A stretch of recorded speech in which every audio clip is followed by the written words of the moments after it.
Oh my gosh, the amount of food, I'm a teacher and I can't believe how much is thrown away. It's just horrible. Enough to feed most of Africa. A lot. It wouldn't shock me if it was 30%, I guess. To 20, 30%, I have no idea. 40%?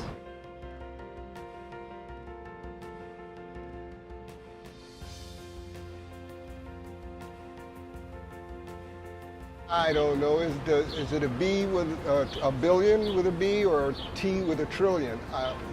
A lot. Oh, I'm sure it's in a trillion. How about a trillion?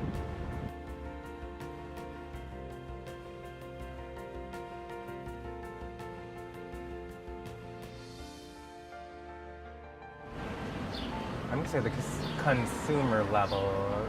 I would probably say some of both. The consumer level, of course. But I'm just thinking, you know, when you go to the grocery store, they always have the most beautiful pieces of fruit out there.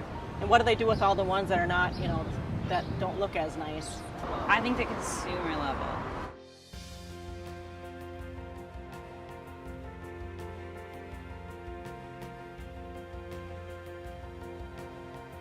It's actually shopping for food more, because that way, when I do shop, I don't buy as much in bulk. I just buy a little at a time. I could pre-plan what I'm actually going to eat that week and then buy that instead of buy things I think I'm going to eat and then not.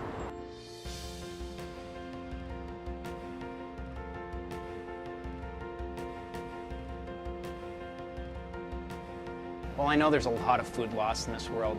Between 40 and 50% of the food that's actually produced on the farm around the world actually never makes it into a consumer's mouth. Well, we know that the U.S. has come out with a recent goal for 2030 that they want to reduce the food loss in America by 50%.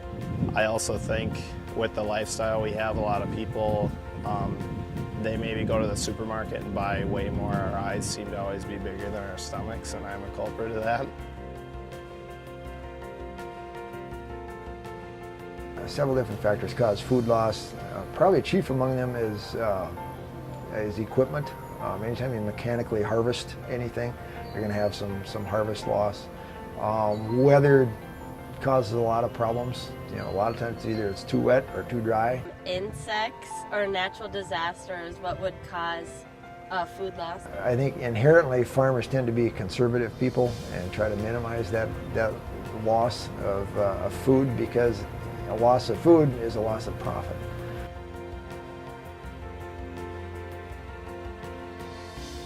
Well, we try to get things done at the right time, and I think that's one of the biggest things you can do as a farmer. We have drip lines on every row, so we try to give our plants the most nutrients and everything that they need to grow. So that also contributes to us being able to harvest at the correct time, which also eliminates a loss. Any milk that comes back unsold from the stores is fed to the calves.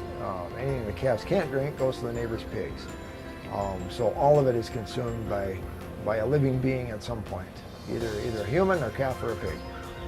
I want consumers to know that we are trying to be better. I know that food loss, it starts here on the farm.